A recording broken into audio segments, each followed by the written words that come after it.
Breaking ರಾಜ್ಯದಲ್ಲಿ ಹೆಚ್ಚಾದ CM ಕುರ್ಚಿ ಕಾಳಗ. ಸಿಎಂ ಖರ್ಚಿ ಫೈಟ್ ನಡುವೆ ದೆಹಲಿಗೆ ಹೊರಟಿದ್ದ ಡಿಸಿಎಂಡಿ ಕೆ ಶಿವಕುಮಾರ್.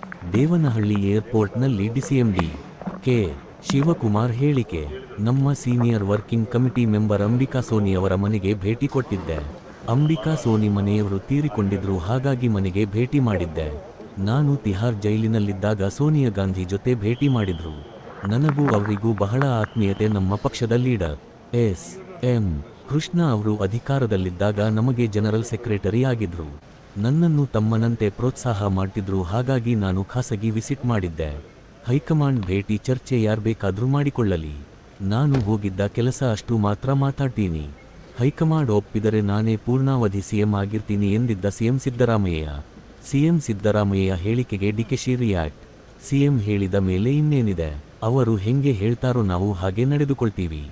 ದೇವನಹಳ್ಳಿ ಏರ್ಪೋರ್ಟ್ನಲ್ಲಿ ಡಿಸಿಎಂ ಡಿಕೆ ಶಿವಕುಮಾರ್ ಹೇಳಿಕೆ.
ನೋಡಿಯಪ್ಪ, ನಾನು ನಮ್ಮ ಸೀನಿಯರ್ ವರ್ಕಿಂಗ್ ಕಮಿಟಿ ಮೆಂಬರ್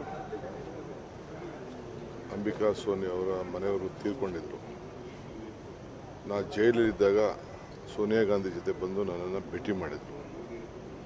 ನನಗೂ ಅವ್ರಿಗೂ ಭಾಳ ಆತ್ಮೀಯತೆ. ನಮ್ಮ ಪಕ್ಷದ ಲೀಡ್ರು ಕೃಷ್ಣ ಅವರು ಇಲ್ಲಿದ್ದಾಗ ಸೆಷನ್ ಮಾಡಿದಾಗ ಅವರೇ ನಮ್ಮ ಜನರಲ್ ಸೆಕ್ರೆಟರಿ. ಒಳ್ಳೆ ತಮ್ಮನ ಥರ ಭಾಳ ಪ್ರೋತ್ಸಾಹ ಮಾಡ್ತಾಯಿದ್ರು. ಸೊ ಅದಕ್ಕೆ ನಾನು ಕಂಡೋಲೆನ್ಸ್ ಕೊಡಬೇಕು ಅಂತ ಪ್ರೈವೇಟ್ ವಿಸಿಟ್ ಅಂತ ಹೋಗಿದೆ.